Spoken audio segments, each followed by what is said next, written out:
Hello, everybody. I'm John O'Loughlin. Welcome to McDuff Lives, and welcome to another of our get-togethers with a great Harley Schlanger of the LaRouche Organization and the Schiller Institute, all the way from Potsdam, Germany. Harley, thanks again for making time for us here at McDuff Lives. It's always such a pleasure.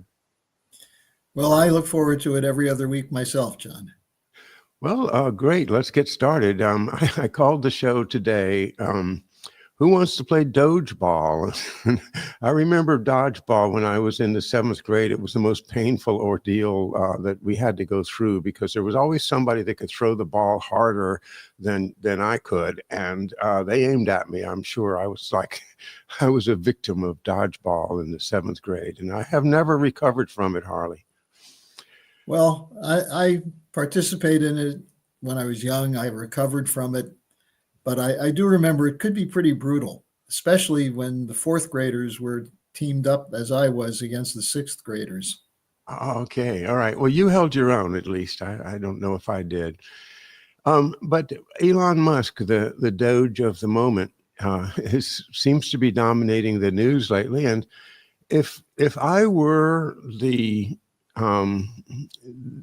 hidden hand behind the scenes that manipulates things, and I thought, well, let's get America really divided fast.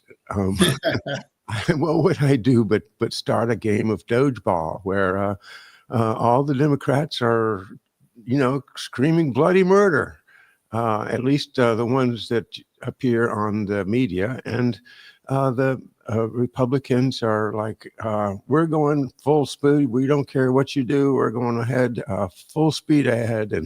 And now we have a federal judge in Rhode Island that pops up and says, wait a minute, you can't do that. And if you do that, I'm going to slap a big fine on you. And now hopefully the courts will take a hold of it and resolve it. But it's, to me, just another sad evidence that the powers behind the scene control us, and they use divide and conquer over and over again, and we always fall for it. It's like Charlie Brown trying to kick the football when Lucy entices him to take one more run at it, and does he not end up flat on his back every time? Well, I look at it as a diversion. The question is, who's running the diversion? Now, on the one hand, part of the diversion in the media, for example, on the Agency for International Development, this is a big deal because we have been documenting for years that the AID has been an instrument in the hands of those people who run regime change coups, who run under the guise of pro-democracy, civil society, the National Endowment for Democracy, the George Soros Open Society. All of them work hand in hand with the AID. And with Samantha Power as Biden's AID director, they were going after Romania, they were going after Georgia, Belarus, funding so-called pro-democracy. But what does the media pick up? Well, 1/3 of their funds went to various forms of health programs, food programs, some of which may be good on as they are, although they always come with strings attached. So even that is a questionable area. But the media covers it as the Democrats protecting humanitarian aid and the Republicans using budget austerity as an excuse to kill people. And so meanwhile, you have an actual real danger emerging in Southwest Asia, which is hardly given the proper kind of coverage it should. And whatever else Musk is doing, it does provide some cover for others to, for example, Witkoff, Trump's envoy, is in Moscow today. And the alleged reason is to negotiate 2 Russian hostages who are being held by Hamas to try and get them released. But given that we've just heard that Putin and Trump supposedly had a phone conversation, maybe there's something more significant going on. But you'd never know it from the media because they're focused on the cutting of HIV programs in Central African Republic, Uh, so there's so much confetti that's thrown in our face that it's hard to know. Now, just one more note on the AID. The president of Romania just resigned today, and this is a big deal. But how many Americans know what that's about? In Romania, there was an election, and a pro-Russian, anti-NATO, anti-Ukraine war figure won the first round with something like 27 or 28%, and was heading toward a victory in the second round. And the European Union intervened to shut down the second election and to demand a new election. And in the meantime, they flooded Romania with these agents, including AID types, Soros types, and others, to try to run a civil society reaction to make sure that the right people won.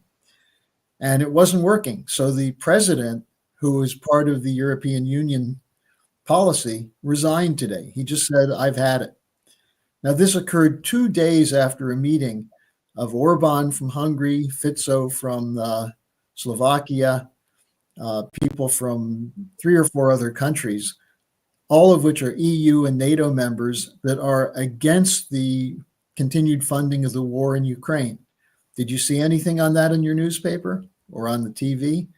So there are a lot of substantive things going on which are at least tangentially related to the so-called Trump revolution. But all we're hearing about now is Elon Musk, Bitcoin, dollars that are spent and wasted on the sex lives of bees.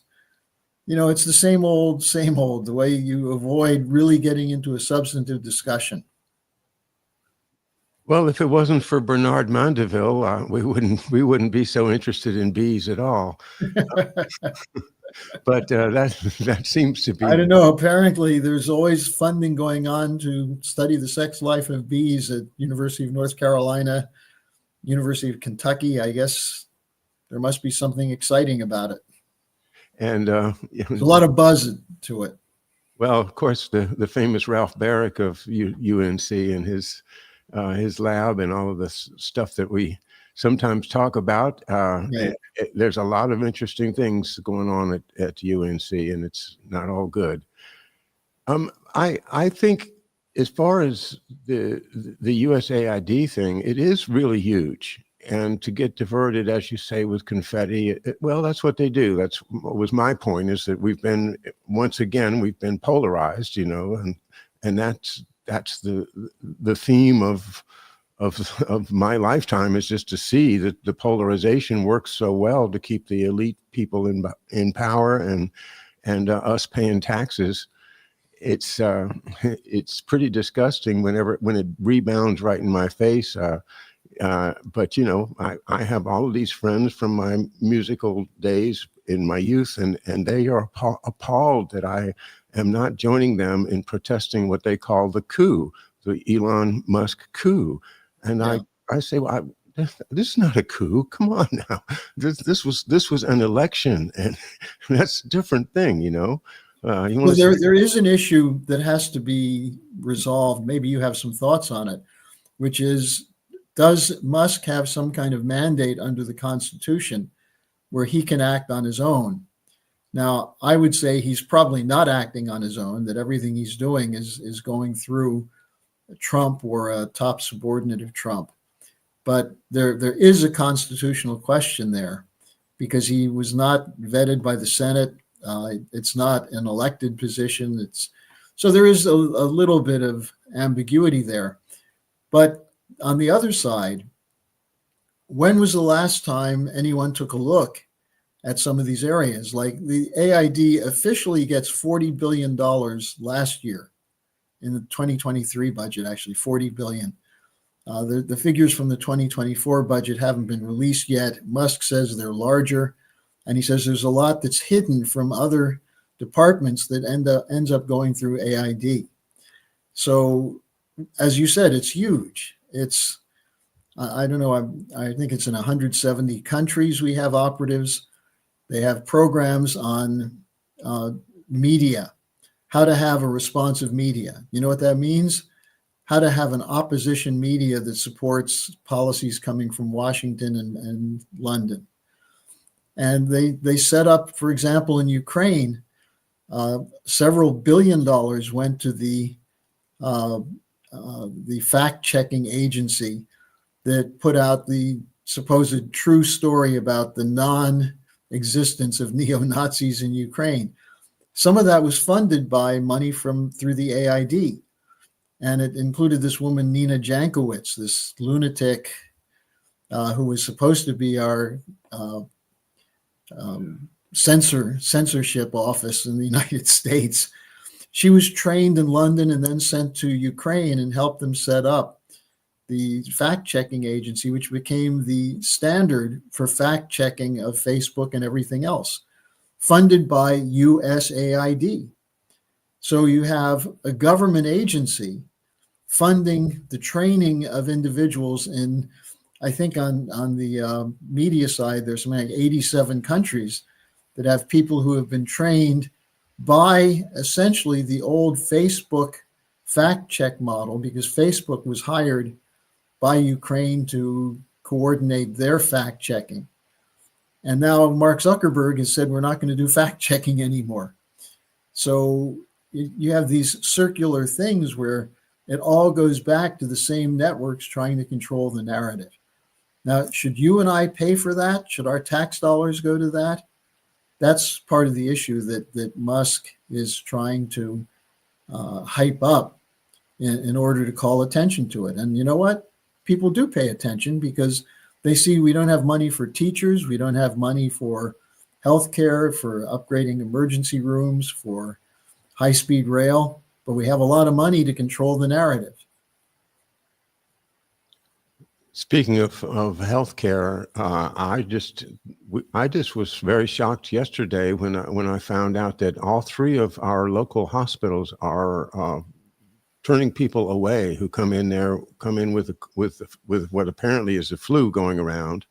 That's just so prevalent. But it's I've never heard that happen before in the hospitals. We have three hospitals that have always been available, and so this is kind of shocking too, that we don't have enough hospital space for people that are sick anymore. Population has grown, but we haven't built any more hospitals in a long time. But it is again shocking because of the overtones of the past COVID era, and hoping that it's not coming back. Well, it should be shocking because we used to have standards that set the number of hospital beds per 100,000 people there should have been. And those have all been thrown out. And part of this was the emergence of the pro-profit hospital associations, big pharma, the insurance companies, and and then Obamacare. So on the one hand, you want to have a first-class healthcare system. On the other hand, you don't want to spend any money on it. And you turn it over to for-profit industries. And then what you find is that if you need a hip replacement or heart surgery, but you don't have enough private insurance, you have to wait in line. And you end up waiting in line until you end up in the emergency room waiting in line. And I think that's happening here in Europe now. That should be one of the big issues in the German election, the breakdown of the German healthcare system, which became very apparent around the whole COVID situation. But there's very little discussion about it. Well, as I understand it, it's fairly well censored in Germany and in much of Europe. Of course, my channel got taken down for discussion. Well, Reiner Fulmick, who is an attorney, you may know the name, he was doing a whole series of investigations, and it turned out that the government got to his assistant, and she turned on him and said he was stealing money from the people who were contributing to the seminars they were having, and he's in prison now. And it's not quite Belmarsh, but it's not a good prison. And here's someone who was an attorney. The German media calls him an ambulance chaser, Well, that of course is also probably funded by USAID. That's right. So much of of the media, that's the other really telling thing, is that so much of our media is getting buku money, directly into their pockets from USAID, and to control the narrative. It's Even the New York Times. I mean, here you have the gray lady, the what do supposedly they the. need USAID money for? They're the greatest newspaper in the world. That's right. Oh my God! And But yet, remember, they and the Washington Post got Pulitzer Prizes for their coverage of Russiagate, which Kash Patel destroyed. He destroyed their stories. And yet they're able to write stories, again funded by the government, saying that he's not a credible source, when he showed that their stories on Russiagate were completely false. So, this is the world we live in. And Trump's world, it seems to be pretty much of a deal maker, a wheeler dealer, and he doesn't seem to care about things like national sovereignty any more than the Democrats do. He said, "Oh well, let's buy that and let's buy this, and you know what? I'm going to buy Gaza." Wait a minute. Who gives you a chance, the right to buy Gaza? Oh, and that reminded me, I wanted to get back to you on Romania, and that's a new thing, isn't it? That the EU has the power to quash an election in one of its member states. I've never saw that before. Well, what they tried to do it in Hungary, and they said Orban was elected in an undemocratic election. Well, the problem was he had 67% of the vote, and there were agencies that said it was an honest vote. So then what Orban said is, they're saying if the candidate who they don't support wins, it's not a fair election. And so democracy depends on the choice of the bureaucrats, the unelected bureaucrats of Brussels, able to impose their will on the population. Now, we saw the same thing in Slovakia. There's a color revolution building against Fico. Remember, they tried to assassinate him. Yeah, they shot him. He survived.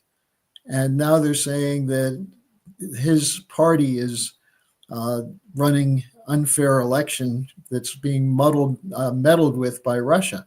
So Fico said, "Come in here and show me where the Russians are meddling with this election." And they said, "Well, we don't have to. We know." And they refer to the digital center they have out of London that monitors these things. In other words, GCHQ, the British equivalent of the National Security Agency, claims they have evidence of election fraud in Romania, in Belarus. Of course, they have none in the United States or Great Britain. No evidence of fraud in those countries. So this is... I'll just give you another example of the way these stories get run. Well, just on Romania, though, the EU doesn't have the right to override the election, but they do have the right to withhold funds. And that's what they've been doing with Hungary. Oh. So they're saying that we don't think you're abiding by the democratic laws, and therefore we're withholding funds. And they say, you're censoring the wrong people. So, well, withholding funds is a far cry from taking over the government itself. Except, John, Romania. Go ahead. In some areas, these are governments that don't have a lot of money, but they've put in a lot of money into the European Union, and they're not getting it back. It's the same argument that states have in the United States, like California. They put in so much money to the national government and get so little back. That's with a confederation or a federated Europe, like the European Union.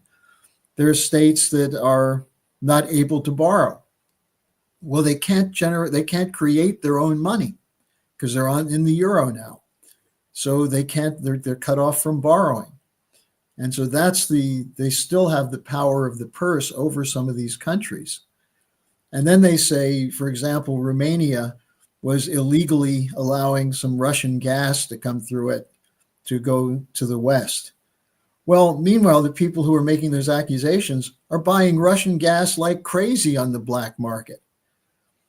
So they're sanctioning Romania and may sanction Turkey for providing Russian oil and gas, when in fact these same countries are figuring out ways to get their own supply of Russian oil and gas. You know what it makes me think? Trump's going to buy Romania. Why not? I mean, it sounds like a deal, just get it out of Well, it. supposedly they have some beautiful beaches on the Black Sea. Oh yeah. Yeah. I think, maybe a few of those Eastern European countries could make a nice portfolio for Donald.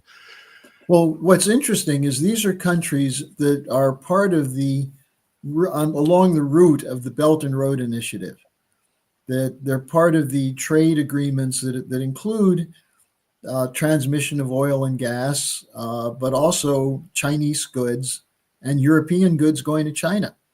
And so, and this was in effect what was being proposed for Ukraine in 2012, 2013, when the Maidan revolution started, the Maidan regime change coup, was they didn't want Ukraine to be part of the Belt and Road Initiative. They wanted Ukraine in Europe. And the Ukrainian President Yanukovych said, we want to be in both, take advantage of both Eurasia and Europe. And the EU and what was her name? Victoria Nuland and that whole crew decided that no, Ukraine has to be in NATO and the West. And so that's what the fight over Ukraine was about initially. So these are very consequential investigations. Now, you heard also yesterday, John, that they found some more documents that the CIA had hidden away on the Kennedy assassination. No, I hadn't seen it. Yeah, there's a story that's out that there were something like 1,200 documents, or maybe 1,200 documents with 10,000 pages. I didn't get the full figure. Oh. But this was just found in the last couple of days. Now, all of this will, assuming Tulsi Gabbard gets confirmed in a couple of hours, all of this will go through her. And you can see why the panic is developing. Because if you find that an agency of the US government, such as the US Agency for International Development, has been running coups, has been running destabilizations, right, doing things that affect the lives of millions of people around the world without being accountable for it, what happens if someone comes in who makes them accountable? And that's why there's so much panic over Gabbard and Kash Patel, because this is beyond what Musk is doing. And, it sounds like, some of it sounds like a mafia operation. Musk is sending in these 19, 20, 21-year-old whiz kids to bust into the internet systems of these offices and figure out what's going on. I mean, I don't know how much of that is real or not, but whatever, the material that comes forward is going to be analyzed, scrutinized, and there will be accountability. And that's why there's so much fear about what happens if you have someone who's actually honest, as opposed to someone who's a paid operative of the so-called deep state. It is interesting, and I almost don't even let myself think about it, because it's tantalizing to think that I could finally find out, what happened to JFK, which is really the answer to what happened to my dad. And as I've always felt that if we could understand what happened to my dad, that everything else would fall into place and we could see the whole thing spread out. John, can you excuse me just for a second? I just yeah. When I'm on a program, Penelope, at 6. Sorry, John, we didn't work out the division of labor here this afternoon. That's perfectly understandable. And if you need to take a break or cut it short, I'm certainly amenable. Well, maybe we can do 10 more minutes. Let me just check with my daughter for a second. I don't want to destroy her whole evening. Just 1 second. Sure. Yeah, what I'm thinking about my dad is that he was probably, he knew what was going on. From where he was in the FBI apparently in the same place with the Division 5 guys that, according to the Torbett memo, were running a lot of the operation to kill President Kennedy. And then my dad dies very young, 8 years later, after having a career, a very interesting career at the Pentagon that, well, you can read about it in my book called Macduff Lives. Harley's back, and where shall we spend our next few minutes? It's interesting you bring this up again, because you mentioned to me what happened to your father, and the same thing happened to Frank Church. Remember, you brought that up to me. I mean, Church, I just wrote an article on the Gabbard and Patel nominations and the fight over it, which that ironically had their first hearing on the 50th anniversary of the vote to establish the Church Committee.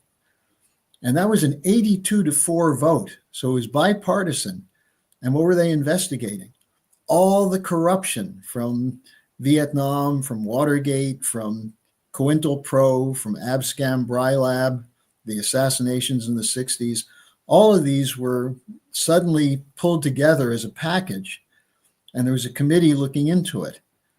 And ironically, the Ford administration, supposedly interested in transparency because of what had happened around Watergate with Nixon, decided not to publicly fight it.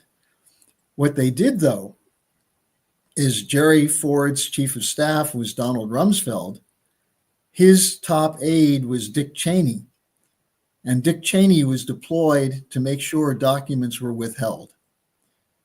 So here you have an interesting 50-year arc, and you find the evil Dick Cheney at the beginning, covering up for the deep state, at the end, through his work and his daughter's work, continuing to disrupt any effort at transparency in the way the U.S. government is functioning. So I put that together in an article, and with a very powerful statement from Frank Church. I think I have it right here. Yeah, he went on Meet the Press a few months after the committee started working. And he said, look, we have these capabilities now, the technological capability to monitor messages that pass through the air. And he said that capability could be turned around on the American people. Now, this is 1975. And he said, no American would have any privacy left. And he said, if this government ever became a tyranny, that technological capacity that was used, that the government gave it, could enable it to impose total tyranny. And he ended up saying, I don't want to see this country ever go across that bridge. I know the capacity that is there to make tyranny total in America, and we must see to it that this agency and all agencies that possess this technology operate within the law and under proper supervision so that we never cross over that abyss. That is the abyss from which there is no return. Now, that's with old-fashioned wiretapping. Think about what happened after 9/11 and the upgrading and development of the new technologies to spy. So then you start thinking about, well, maybe Church knew a lot more than he was ever able to report. And it just got me thinking when you were talking about what happened to your father, that perhaps that's something that happened to Frank Church. Well, I mean, it's not a big leap for me. I will go back to Evita Peron. I mean, the idea, and who was it in Bolivia? Was it Morales, the guy that? Well, anyway, the idea of cancercide is not a far thing from my mind at all, and I think people around the world are starting to realize that it's not really that unusual. It's a way to get rid of people without anybody noticing, at least up to now. Well, and it's deployed in a certain way that's suspicious. But I mean, the fact that the point is, if you get in your mind the evil of having a Dick Cheney, the young Dick Cheney, deployed to stop an investigation into such things as the cover-up of the lies on the Vietnam War, because that's what the Pentagon Papers were from Ellsberg, or what actually happened in Watergate. Why were all these CIA agents putting a wiretap on the Democratic Party phone system, the McGovern campaign phone system, when it was clear Nixon was way ahead? Well, some people suspect that was a coup against Nixon, and that the ultimate goal was to bring in Nelson Rockefeller as president. Remember, he briefly was the vice president under Ford. So, you look at these things, and then they say, well, this is all conspiracy theory. Well, there's the actual conspiracy theory, or the people who are defending that these are all arbitrary acts that just happen, and that trying to make sense of it means that you're paranoid. And yet we have all this evidence of people running these operations and the money that pays for it, the people who are hired. You can't help but say at a certain point, these are real conspiracies, and the idea is to dismiss it by saying it's a conspiracy theory, the way they're trying to do with Gabbard. It just came out today that Gabbard did an interview where she brought up again the OPCW whistleblowers who said that they are more confirmed than ever that Assad did not use poison chemicals. Mm-hmm. And this is one of the things they said, oh, Gabbard, you can't trust her because she believes these dissidents, as opposed to the controllers of the intelligence community who say, oh, no, it was Assad. So this is going to be an extremely interesting couple of years, John. I've been and your work has a chance to come out because of the importance, the central nature of what your father was doing with President Kennedy. Yeah, the idea of taking special ops away from the CIA and putting them into a very high-level office in the Pentagon that had direct access to the Joint Chiefs, and they had a direct access to the president, and that whole scenario was set up as a way to take away the power of what we see now. And the death of President Kennedy was inevitable if they were going to keep that power. So who did it? I'm not sure, but why they did it is pretty clear to me. That he was a huge threat to their power, and ever since then, people that rise up are quashed. And so I say we should say a prayer for the folks that are trying to do the right thing now, especially Tulsi Gabbard. It's interesting too. I've been studying the Defense Intelligence Agency, and the predecessor of that was the Air Force Office of Special Investigations, and this is tied into Joseph F. Carroll, who was made a Air Force general, never having served in the Air Force, in order to head an investigative office that became the Defense Intelligence Agency. Well, this man is a very high-level Catholic who knew personally Pope John the 23rd. And then you bring in Spellman, and I start wondering if part of the reason they've covered it all up is because there's Catholic Church involvement in the assassination of President Kennedy, and that's something that the Church just could not bear to have revealed. So that's another angle that I just toss out there because people are not seeing it, but. Spellman, Vietnam was his war, Spelly's war. Well, going back to the Church Committee, one of the spin-offs was the investigation of the Kennedy assassination. There's a special House committee set up to do that. And Henry B. Gonzalez, the Democratic congressman from Texas, was one of the key people. And I got to know him years later. And he said, look, there's no evidence, or that there's no doubt that there was more than one shooter. And that's what the committee concluded. So this was a House committee that concluded that based on recordings, based on eyewitnesses, based on a lot of real evidence that was dismissed by the Warren Commission, that there was more than one shooter in Dealey Plaza that day. But they said we never could figure out who it was. And as a result, the commission's work was, we were given a blue ribbon and a thank you, and that was it. Well, they weren't allowed to see the evidence, and we still haven't seen the evidence. But and I really think that the Torbett document, the nomenclature of an assassination cabal, is going to prove to be the most accurate clue or rabbit, that we have, the breadcrumbs. Did I tell you, John, that I delivered that to Jim Garrison, the Torbett document? No. Yeah. Tell me about that. It was given to us because of the work that LaRouche had been doing. Yeah. Well, I think it was given to a few other people, but I only know what happened with us. It was, I got to go to a meeting and we had a discussion, and it was given to me to read. And I had to sit there just like they do at the Senate, where you read it in a room and then you have to turn it back in. But we were then told we could use it if we wanted to affect the various investigations. And Lyndon was asked to write something about the initial case that Garrison was bringing in New Orleans.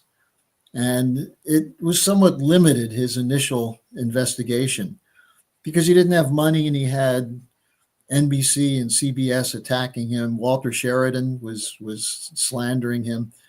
And so I was in Houston at the time, and I called him up and I said, I have some material you might like to see. And he said, well, come on by. So I met him for lunch at Brennan's restaurant, the famous restaurant in New Orleans where he used to hold court. And there was a whole group of people at the table, including his assistants and others. And then he shooed him away and he said, all right, what do you got for me? And I showed it to him, and he started reading the first couple pages and he said, I've got to have this. And I said, help yourself, you can take it. And he then did a revised edition to his book on the track of the assassins, which incorporated some of that material. That is such an interesting story, and the personal connection there is so interesting. That Torbett memo really, really interests me, with the timing of it and everything else. And if you look for the backstory, they give the lawyer's name, somebody in Texas that claims to have written it, but his sources. One I think was a Secret Service, and the other one was a quote former FBI agent unquote. Is that Gordon Novell, I think? Well, I don't know if it was Gordon Novell or not. I know my dad was a former FBI agent at that time who had worked in the counterintelligence division of the FBI under Hoover, and he probably knew everybody involved in Division 5. Mm-hmm. So I'm wondering if that's going to be an interesting thing. But Gordon Novell possibly. But I don't. I'll have to, if that's confirmed, I'll have to find out. But anyway. Now the other personal connection I have with the whole thing was when the Branch Davidians were attacked by the FBI in Waco. And this was right when Bill Clinton first came in, and they ended up killing all the people there. And I did some radio shows on what was suspicious about it. The fact that this was partly designed to head off an attempt to downgrade the ATF, the Alcohol, Tobacco, and Firearms Department. And there was some evidence that maybe the Bush crowd pulled this off to leave it in Clinton's lap. And, as a big scandal. But in any case, I did some radio shows in a Dallas radio station. And after the second one, they shut down the station. But I had over 500 phone calls because I gave out my number. I had over 500 phone calls from people who said they'd like to talk to me and find out more. Mm-hmm. And this was one of these strange events. But one of the people who called had a Russian accent, and she told me her name was Mrs. Porter. And I figured out that was Marina Oswald. Whoa. And I called her back, and she invited me to come over for tea. And I had about a 6-hour session with her, and she showed me some photographs. This was before, this is when she had moved way out in the countryside. She changed her name, she changed her looks. I mean, there's a lot I can't say about it, but one of the things she did is she showed me that famous picture of Lee Harvey Oswald holding the gun. Yeah. She said that was the only time he ever let her use his camera to take a picture. Okay. And she said he was told by his boss, who I believe was, the name's escaping me, the woman who brought him into the book depository. Remember the name of the, anyway. No. It wasn't Judith Very Baker, was it? No. Anyway, she said she took that in a hurry. It was the only time. And of course, the picture ended up being tampered with. Yeah. So the shadow, there were two different shadows, one under his chin and then one on the side. So she just said she didn't think that was her original picture. Okay. So, you just find out these interesting things, but no one ever pulled all of this together. But that's evidence, that's you have direct evidence that picture was tampered with, according to the photographer herself. And maybe she told other people. I have no idea. She was very open with me. Yeah. Because she thought it was a chance to talk to. Oh, we lost you. Hello? Well, Harley's frozen on my screen here, and I don't see any technical problems on this end. It must be an internet glitch on his end. Fascinating conversation, isn't it? Harley and I are of an age that we were alive before, and we remember before the assassination of President Kennedy, and how America has just changed so much in the way that we feel about America, the way that we feel about the future, and the positive hopes that we had back then that have been quashed over and over again with assassinations and wars and all of the horrible events that we've had to live through since then. And, it really isn't necessary if we could just get a hold of our government, stand up, get up, stand up, as Bob Marley says, be a citizen, don't give up your rights, and force our representatives in our Congress to do the will of the people and not the will of the people that hand them all of that money in those little briefcases and behind the scenes. Well, Harley's back. Isn't Harley, that interesting, huh? Did your daughter pull the plug? No, it wasn't my daughter. Interesting timing, though, huh?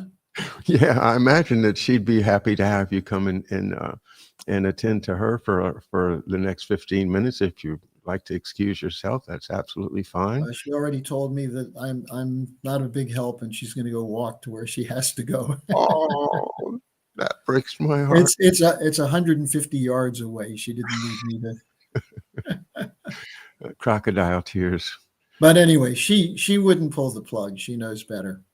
I think we were touching. I wonder who did. Yeah. Yeah. How's our friend Reiner with the AFD? How's he doing? Reiner Rothfuss. Right. And Yeah, how's the AFD doing? If you're going to give me a few more minutes, tell me Sure, you got a big election coming up, right? I'm actually going to do an interview with him tomorrow for my Thursday update to catch people up. They just had what was, if you think American politics is terrible, you should have seen this debate between Merz, who's the leading candidate in the polls from the Christian Democrats, and Schultz, the chancellor who lost his position and is running in the election. Merz is at 30%, the AfD is at 22%, but the AfD candidate, Alice Weidel, is at about 26%, closing in on Merz. Now, Merz did this typical kind of opportunism He brought up, because of these stabbings, a couple of kids were stabbed by immigrants and were killed. A couple of very bloody, ugly incidents. Mm. And so this led to a call for more control over immigration, which has been the issue of the AfD all along. And they were attacked for it. They were attacked as being xenophobic racists and so on and so forth. Now everyone is jumping on the bandwagon saying we have to control immigration. So Merz put a bill into the Bundestag, and he allowed the AfD to vote with his party, even though the bill ultimately lost. This caused a furor because there's supposed to be a firewall between all the parties and the AfD. Now, what actually happened then is last weekend, there were demonstrations. Almost 750,000 people came out in Germany to protest the AfD being on the ballot. Now, what turns out is that many of the people who protested were funded by the political parties who get money from the government. So the government was essentially paying for these protests against the AfD. Sounds a lot like the whole AID story, doesn't it? Just like the USAID story. Yeah. And what happened then is that nothing changed in the polls, but it looks as though there's a great fear that there might be a bigger wave of turnout for the AfD, and the election is a week from this Sunday. So Reiner's been in his district. He's been campaigning. He's getting very good response. He's the number 3 candidate in Bavaria, where they'll elect about 18 candidates to the Bundestag. So he'll have another term in the Bundestag. And he's the deputy speaker now on foreign affairs for the AfD. So, and as you remember, he was kept out of the United States by the U.S. State Department. I know. He was supposed to come visit me, and I was looking forward to it so much. But the U.S. State Department, of course, this is Biden's State Department, right? Yeah. Wow. He was trying to come to the inauguration. And what the heck? All of a sudden, we need visas between U.S. and European countries, and Germany and Britain is putting some kind of a little fake visa thing that you got to get a form filled out and a stamp on something just to go. And why would you exclude someone who's pro-American, who wants to be there to celebrate the inauguration of the new president, and whose party has connections to the United States and to Trump? So Reiner was extremely disappointed. He spent 2 days in various airports waiting for the visa to come through. They told him the printer in the State Department wasn't working. That was one of the excuses. And then he had to go the State Department's only printer wasn't working. Yeah, so he's supposed to go from Munich to Frankfurt. So he went to Frankfurt because that's where the consulate is that issues these things. And they told him to come in for a consultation. He waited 5 hours in the waiting room, and then he came in and they said, "So why are you here?" And he said, "Well, I'm here to get my visa." "Oh, well, who sent you here? This is not where you get this." And then at the last minute, they told him that he was turned down. And then so he drove back from Frankfurt to Munich, where he lives outside of Munich. And as he arrives in his home, he gets a call saying, "Oh, you've been approved. You can go." Meanwhile, he missed 2 flights already, and it was too late. Too late. Anyway, he's very feisty. I also have the head of the finance committee of the German parliament, who's an AfD member, who is suddenly quite interested in this question of LaRouche's economic policies and the BRICS. And I think the election will be indecisive. I think Merz will probably come out on top. By the way, Merz was the head for 6 years of Germany's BlackRock company. So that's interesting. The head of the German government will probably be an operative tied to Larry Fink and BlackRock, which means strong support for the Ukraine war. And now Zelensky through BlackRock, is saying he'll make a deal with Trump to end the war. And if Trump brokers that, he'll let these strategic metals of Ukraine go to the United States. Yeah, Whatever I happened? thought that was Trump's proposal. The way I heard it was That was Trump's proposal. Now Zelensky saying, okay, you got a deal. yeah, yeah. But he's not even the legitimate president.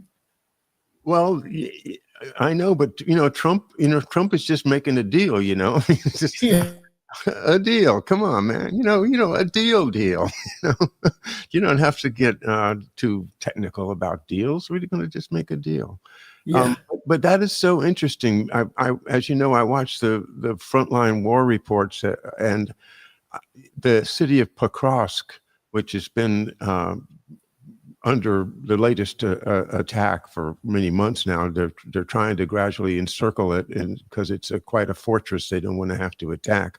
Speaking of the Russians, of course, and the Ukrainians are defending it.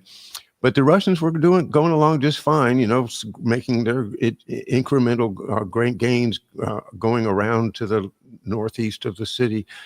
And then Trump and Zelensky made this talk about, well, it turns out that a great bit of the rare earth metals are right there next to Pokrovsk, where this battle's going on. And so what happens next? Ukraine launches a massive counteroffensive to drive the Russians back so that Trump can get the rare earth metals in exchange for supporting Zelensky to stop the war. And at the expense of a large number of Ukrainian soldiers. Exactly, because that's the bottom line in this whole war is that, the oil's still flowing across Ukraine, the gas.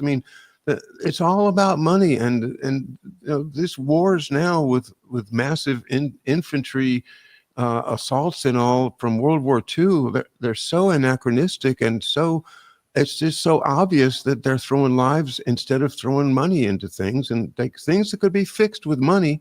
But it's just cheaper for them to throw men's lives away. Remember what Lindsey Graham said? He said, this is a great deal for us because we're not having the losses. Other people, they're going to fight to the last Ukrainian to weaken Russia. Yep. And he said that. I remember him saying that. And, he's, him and McConnell and all, I think they're all blackmailed. They're all under some kind of blackmail at this point. They're so old and been singing the same song for so long. Thank God we've got a chance. I just have to say we've got a chance. Not that Trump's the most straightforward or even honest. If you want my bottom line, I don't think he's necessarily an honest broker, but he's got some kind of power, and that power is allowing Tulsi Gabbard to advance to the helm and to actually release these records that are so important to history, so important to individuals like me and you, and so important to the future that we can't. Well, and it's the future, John, that's key. Yeah. Because they may not find anything, because they've probably scrubbed these records many times over. But the fact that this could be opened up puts a brake on people who are corrupt and might think about, if they do what they're told to do, they may get in trouble later on. And that's the big hope, that having someone in there who says, we're going to make sure that this is totally by the book and not by what the deep state owners need. That's a potential. And you're right, it is important. We'll find out, I guess, in a couple of hours if she's confirmed. And if people want to see my article, I wrote a quite long article that connected the church committee and the Gabbard Patel confirmations. And just send me an email, harleysch@gmail.com, and I'll send you the link to it. Or you can just, maybe John, you can post it, because I sent you the article today. It's in this issue of the Executive Intelligence Review. I sure will, and I appreciate it very much. I'm looking forward to reading that. And folks, thanks for being with us today. It's so much as, there's a lot of balls in the air, and thank goodness we have a chance. I just feel like if Harris had won, I would. I don't think. I don't. It was over. It's just the opposite of what the Harris people thought. They thought that if Trump won, it was the end of the republic. We're done. And it's not true. I mean, we still got courts, we still got Supreme Court, we still got Congress, we still got the Constitution. All the framework is there for us to restore the hope that this country was founded on. And that's it. We need the optimism and the courage. All right. Harley Schlanger, thanks again, and all the best. I will see you in 2 weeks, if not before. Okay, John. Very good. Bye-bye, everybody. I'll talk to you on Thursday. Have a great day.